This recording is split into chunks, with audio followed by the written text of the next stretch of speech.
तो सभी साथियों का एक बार फिर से स्वागत है हमारे एक और नए वीडियो में। आज जो एग्रीकल्चर का टॉपिक एग्रोनॉमी में हमारा होने वाला है फसल चक्र।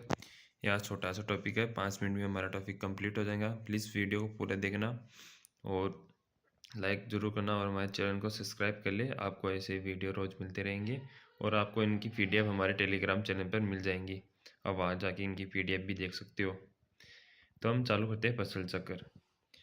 तो मृदा में उर्वरकता बनाए रखने के लिए एक निश्चित समय और निश्चित क्षेत्र में दो या दो से अधिक फसलों को बदल बदल कर बोना फसल चक्र कहलाता है। इम्पोर्टेंट पॉइंट तो यही है इसमें, यानी फसल को अदल बदल कर बोना फसल चक्र कहलाता है। जैसे पहले मक्का बो दिया, फिर गेहूँ, फिर मूंग। फिर हम बात करते हैं फसल चक्र के प्रकार, यानी फसल चक्र को कितने प्रकारों में बांटा गया है। तो आपका एक वर्षीय जो फसल चक्र है उसमें आपका मक्का, गेहूँ, मूंग आ जाता है। द्विवर्षीय के अंदर आपका मक्का, गेहूँ, मूंग, जौ। त्रिवर्षीय के अंदर मक्का, गेहूँ, गन्ना, आपका रेटून नींग आ जाता है, आपका रेटोनिंग। फिर 4 वर्षीय के अंदर आपका मक्का, गेहूँ, गन्ना, रेटोनिंग और गेहूँ। यानी ये फसल को अदल बदल कर बोने का, यानी बदल बदल कर बोने का एक क्रम है। फिर देखते फसल चक्र का सिद्धांत के बारे में देखते हैं। तो कम जल मांग वाली फसलों के बाद अधिक जल मांग वाली फसलों का चयन करना, यानी पहले कम कम जो जल चाहिए जिस फसल को पहले वो बोना, फिर ज़्यादा जल वाली गहरी जड़ों वाली फसलों के बाद उथली जल वाली, यानी कम गहरी जल वाली जो जड़ होती है उन फसलों को बोना। मृदा क्षरण को कम रखने वाली फसलों का चयन करना, यानी मृदा का कटाव न हो। अधिक पोषक तत्व ग्रहण करने वाली फसलों के बाद में कम पोषक तत्व वाली, यानी पहले अधिक पोषक तत्व ग्रहण करती है कोई फसल, फिर कम पोषक तत्व वाली फसल बोनी चाहिए उस स्थान पर। दलहनी फसलों के बाद दलहनी फसल बोनी चाहिए, क्योंकि दलहनी फसलों के जो जड़ों में यानी नाइट्रोजन युक्त वो घाटी होती है, इसलिए मृदा की उर्वरकता नहीं रहती है, इसलिए वो होनी चाहिए। आपका मृदा क्षरण को रोकने वाली प्रमुख फसलें कौन सी है? तो चवला, मोठ, मूंग है। मृदा क्षरण को बढ़ावा देने वाली फसलें आपकी मक्का, ज्वार और बाजरा है। फिर देखते हैं हम फसल चक्र का महत्व है। यहाँ से आपका क्वेश्चन पूछ लिया जाता है। तो फसल चक्र में दलहनी फसलों का उपयोग करने से मृदा की उर्वरकता शक्ति में बढ़ोतरी होती है। दलहनी फसलों में जो नाइट्रोजन ग्रंथियाँ होती है और भी उनमें तत्व होते हैं जिनसे वो मृदा में उर्वरकता शक्ति बनाए रखते हैं। फसल संबंधी रोग और कीटों का प्रकोप कम होता है। फसल से जुड़े हुए खरपतवार का प्रकोप कम होता है। रोग तो इस प्रकार कम होता है कि जो पर्टिकुलर एक ही एक फसल बोए जाएंगे तो वो रोग वहाँ पर आपका स्थानीय हो जाएगा। आप फसल को बोएंगे तो वो रोग फसल के साथ ही वहाँ से चला जाएगा। मृदा की भौतिक और जैविक व रासायनिक दशा भी सुधरेगी।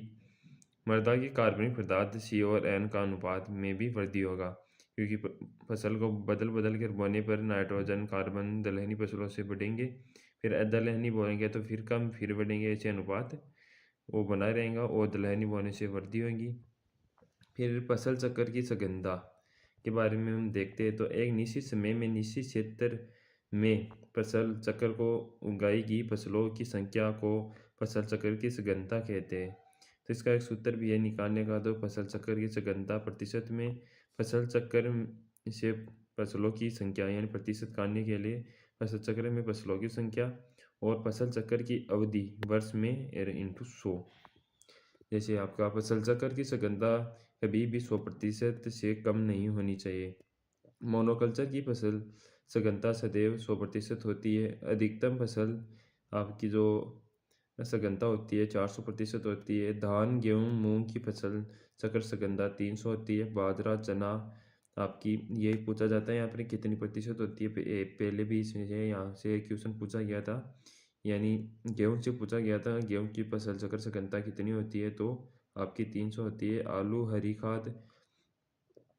खाद में डेसा मान लो और भी आती है। गन्ना और पेड़ी आपकी 100% इसकी सघनता होती है। फिर यहाँ पर आ गई आपका चना, जौ, जायद, मूंग, बाजरा और मूंग, इसकी 300% सघनता रहती है। फिर यहाँ पर एक नियम है आपके लिए फसल चक्र का, तो वो देखते हैं। मिश्रित फसल को केवल एक ही फसल माना जाता है, यानी मिश्रित फसल हो जाता है उसे एक ही फसल माना जाता है। फसल चक्र हमेशा खरीफ से ही शुरू होता है, यानी खरीफ की जो फसल होती है वहाँ से शुरू होता है। हरी खाद को फसल चक्र संगणना में नहीं गिना जाता, यानी हरी खाद होती है उसे फसल चक्र संगणना में नहीं गिना जाता। हरी खाद जैसे आलू और गन्ना, तो आलू और गन्ना को संगणना में गिना जाएगा। इसी प्रकार यदि किसी फसल चक्र में किसी भी एक सीजन में खेत खाली या परतीय छोड़ जाता है, जैसे तो परतीय को नहीं छोड़ना चाहिए, यानी खुली नहीं छोड़नी चाहिए भूमि को, लेकिन इसकी अवधि को जोड़ा जाता है। यानी वहाँ पर आलू आपकी परत धान मारे जाए, फिर परती, फिर आलू बो देना चाहिए, उसको खुली नहीं छोड़नी चाहिए कि आलू का जो आपका पेड़ का जो क्षेत्रफल होता है वो कम घेरता है, इससे मृदा को धूप भी मिल जाएगी और उसका शरण भी नहीं होगा। फिर नेक्स्ट पॉइंट है हमारे यहाँ पर फसल सघनता। पहली फसल चक्र की सघनता, अब फसल सघनता। फसल सघनता कुछ बोए गए क्षेत्र और शुद्ध क्षेत्रफल का अनुपात होता है। फसल सघनता कुल बोया गया क्षेत्रफल बटा शुष्क क्षेत्रफल इंटू 100। राजस्थान की फसल जो सघनता होती है 142% है, और भारत की फसल सघनता 2019-20 में जो 151.08% मापी गई। एग्जाम के लिए आपकी जो मक्का, मूंग, गेहूं, बाजरा की फसल चक्र सघनता है कुल बोए गए क्षेत्रफल 3/2 इंटू 100, तो आपकी 150 आ जाएंगी जो सघनता।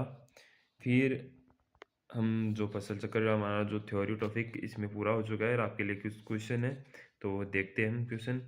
तो अभ्यास हेतु आपका विकल्पीय प्रश्न है यहाँ पर, जो हरी खाद और चना गन्ना की फसल चक्र सघनता ज्ञात करो, यानी फसल चक्र सघनता इस प्रकार क्वेश्चन पूछा जाता है, तो आपके लिए इम्पोर्टेंट है, तो इसकी 100% हो जाएंगी आपका ऑप्शन नंबर 1।